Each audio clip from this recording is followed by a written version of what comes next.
My wife is making our son quit gymnastics because she's convinced it will ruin his purity, and it's tearing our family apart. So my wife, 37F, and I, 39M, have recently started having disagreements about how to parent our son as he enters his teen years. We met in a youth group years ago and eventually got married, but she has always been the stricter one between us. While I agree with being firm when necessary, I feel there are times when her strictness becomes totally unreasonable, and I've had to step in. For instance, our son once asked to skip youth group on a Friday to attend a friend's birthday party. She refused, saying, "God is supposed to come first." While I understand her perspective, I felt she was being too unreasonable and argued that occasionally missing a Friday wouldn't hurt. A similar conversation took place on one of his birthdays, when he wanted to sleep in, but she wanted him to come. I again chose to tell her that it wasn't a big deal, and although he was allowed to stay home in the end, she was upset in the car and most of the time at church. In addition to this, she doesn't want him to have friends who aren't Christians either, and that was one of the bigger arguments we had. When I asked her why she felt like that, she pointed to many mistakes that she made after drifting from God after graduating high school and thinking that she didn't need him, and that she was trying to help him avoid doing the same thing and stuff like that.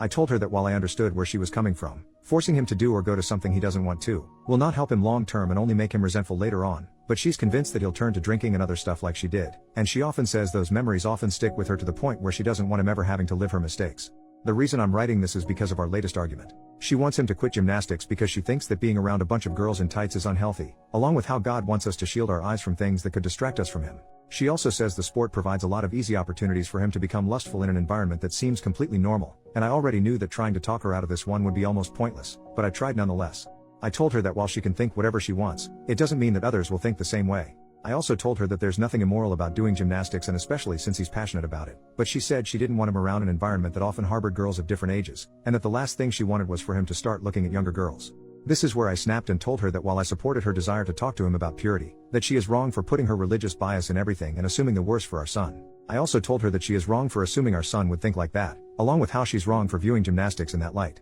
She then told me that she'll no longer drive him or allow him to go at the end of his current class, and I told her that she's wrong and constantly over the top about everything, along with how she's presenting a demented example of Christianity to him. I then went to bed, since I had work in the morning, and the conversation took place right when I was heading to bed, but she said she wanted to talk to me first. When I went to work today, my son called me and told me what she said, that she had told him that this would be his last semester in gymnastics, along with saying that it is her duty to protect him while he lives under our roof. When I came home today, I wanted to talk to her over dinner, and I told him that he could take his food upstairs, but she told him that we were going to eat at the table, and when we were done, she said that her decision was final, since she is the one who has to drive him in the first place, and when I tried to talk to her, she didn't want to hear it. Eventually, I told my son that I would talk to her and not to worry about anything, and he looked a bit better after I said that, probably because he knew I usually sided with him, but I'm slightly torn on this one. She's the one who drives him, and she's the only one who can while I'm at work. I'm considering asking someone else to carpool him, but I'm disgusted by the fact that I even have to do that. But my main issue is how she doesn't want to renew him at the end of the semester, so I'm considering using my own money to pay for it myself. But since our finances are combined, I know she'll throw a fit about it, and there's still the issue of how he's getting there. I'm open to any advice that I can get to make this work. I believe that she's wrong and that he shouldn't have to quit just because of her assumptions, but I also know that the real issue lies within our marriage. I've suggested counseling to her, but she refuses to go, so I went by myself for a while, and it did do some good. I want to make things work, and I understand that she's been through a lot, thus why she's so adamant about him staying close to God. But I disagree with the way she's going about it, and I'm questioning if I'll ever be able to fully get through to her. Update, 6 days later. It's been a couple of days since my original post, so I'll get right into it. Being completely honest, this whole situation that has been brewing for years has made me grow tired of her religious nonsense and somewhat religion as a whole, since it can sometimes become a scapegoat for petty beliefs that people want to promote under the guise of something like that, and I think it's very manipulative. For years, I did nothing because the thought of separation and the opinions that would follow from our church and parents and friends would be overwhelming, considering how some really consider it taboo to get divorced even if it's none of their business. But, to be honest, I don't really care anymore. I've been growing more numb to religion over the past few years because of her, and after hearing her suggest that our son would look at girls in the very same environment that he's grown up around for years in a lustful way, just doesn't sit well with me, and that's putting it nicely. She's sexualizing a sport and suggested that our son could become a predator if he stayed, and that has resonated more than anything else she's ever done, along with making me wonder if she doesn't have that kind of mindset herself already. So, what did I do? Before doing anything, I decided to talk to her one-on-one about the matter. I asked if she had anything against gymnastics personally, and I told her that trying to make him quit would only make him hate us. She replied something along the lines of how the world has a habit of making everything that isn't sexual,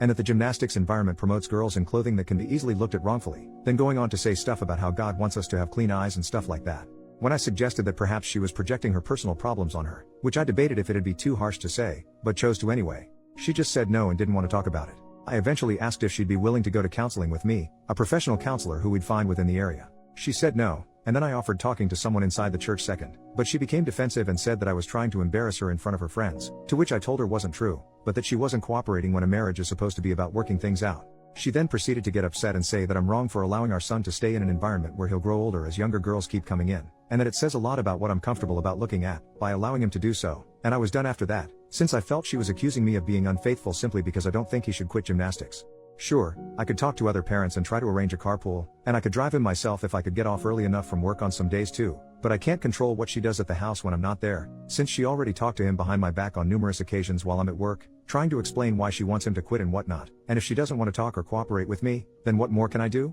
I talked to my son, told him that we'd be going up to my parents for the weekend and potentially a bit longer, and I was direct in telling him why. I told him again that I'm on his side and that she is sexualizing a sport and minors in a way that is very inappropriate, and that the last thing we need is to deal with that as he goes into his teen years. I also apologized for enabling her for so many years while being afraid of the idea of separation, and while I heavily debated whether or not I should be this direct about explaining everything at his age. I did because I didn't want him to feel that I kept things from him as he grew older and throughout this situation, and I also told him how it was making me stressed at work and unable to focus on my job, which allowed him to open up and tell me that he feels guilty about wanting to go, which I told him was wrong and that he has nothing to feel guilty about. But, the fact that she made him even have these doubts, is something that didn't need to exist in the first place, and my parents are helping me look into a lawyer and other ways to comfort him. A lot of this is on me for allowing it to go on for too long, but I just want to know how to help him with the guilt that he voiced in the aftermath of her words. Besides telling him that I'm on his side and that she's wrong. She's already implanted that doubt whenever he's in the gym now, and I just want to help him navigate it to the best that I can and undo the damage that her bull crap has caused. As for my wife, she didn't know that we left until after we got there, but I told her exactly why we had left, and she was slightly apologetic on the phone.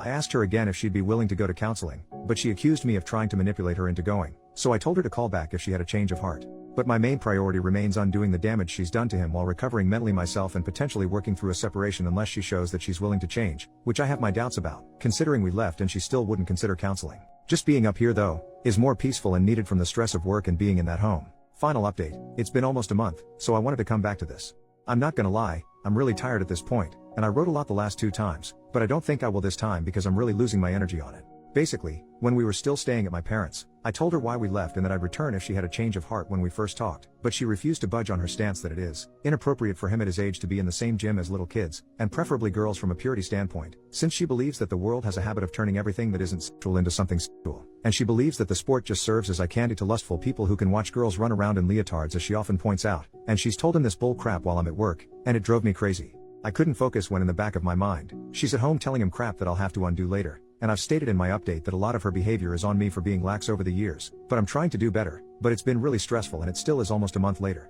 When we were at my parents', we stayed there for a little while, but she began to tell her parents and mutual friends false things about me, to the point where her parents and some of them began to call me or message me on her behalf and call me a bad husband along with other things, and apparently she told them that I kidnapped our son, along with other things about how I'm this horrible person because of her lies, not to mention something about me putting my hands on her once too, which I swear never happened once in our life or even when we were talking about going to counseling. My parents told me that she was trying to guilt me into returning under her terms and that I should continue to stay with them because she has truly gone off the rails, and we've been here ever since, but I've taken a leave from work because my mind hasn't been in a good place for over a month, and that's from everything that happened at our house and the new lies and the stress my son feels in finding a lawyer and researching other legal things with my parents, and it's taken a lot of time out of my parents' lives too, but they've been amazing and I want to thank them when it's all over and even before then. From talking to the police and organizing documentation for them and my lawyer, I'm tired right now, and my parents are too. But we're still trying to figure it out and know that this will probably be a long process, and I don't care how much it costs to debunk her lies and get us both into therapy. My son, however, does not want to go, and I told him alongside my parents that he could go with me or alone only if he wanted to and that we weren't forcing him, but he said he didn't want to at the time, so we've left it for a bit instead of forcing the issue, and I've begun talking to one in my spare time online as well, and my parents are helping me pay for it a little. However, my son doesn't want to do gymnastics anymore, and he's still hard on himself for everything that's transpired despite the many times me and my parents have tried to assure him that nothing is his fault. All of it is mine for letting her go down this slippery slope for so long, but he's had no desire to do it and has voiced guilt about being around girls and making them uncomfortable without even knowing he was, but I told him that that was his mom putting that in his head and that it isn't true. I regret going along with her desire to teach purity and keeping us in a church that ostracizes people for having an abortion like one girl I mentioned in my second update, the same church that she has spread her lies to about me, and I have no intention of ever returning there again. In regards to his schooling, that's another mess at the moment. He hasn't been in class because she went to them too, and my lawyer thinks it's best to hold off on that for the moment for his well-being with others and the fact that she could show up there herself, but he wants him to go back sooner rather than later, and I do too, and I'm trying to see if there's a way that he can do most of his work online or something, but I'm still working on that at the moment. But most importantly, I'm trying to help encourage him to speak to someone for how he feels that's far beyond how I'm able to help him from a professional standpoint, and standing by him until he decides to do anything else. From a mental standpoint, he feels guilty like I said, not just for what happened with mom, but about the things she said to him about him lusting after girls without him knowing it at gymnastics, stuff that I don't want him developing a complex about over her nonsense. But my other main priority is getting a divorce after this last straw. I can't take it anymore, and I don't know how much longer this will continue. Probably a while, but he's tired of gymnastics and not in a good state right now, and my parents think it's best to probably have him go to see someone sooner rather than later, which is why I'm probably going to make him go at some point, although I don't know the best way to do that without coming off as forceful in a way that he'll resent. And if anyone has any advice on how to make him go in a way that doesn't make him upset or resentful or unwilling to potentially help us with some of the legal stuff she might have said to him, although I know that that is not my first priority, I'd really appreciate that, as it hasn't been easy on him, and I just want it to be over. But I'm aware that this is the consequence of letting her get away with small things over the years that boiled into this. But if we can come out all right, then maybe we can both somehow be stronger at the end of it.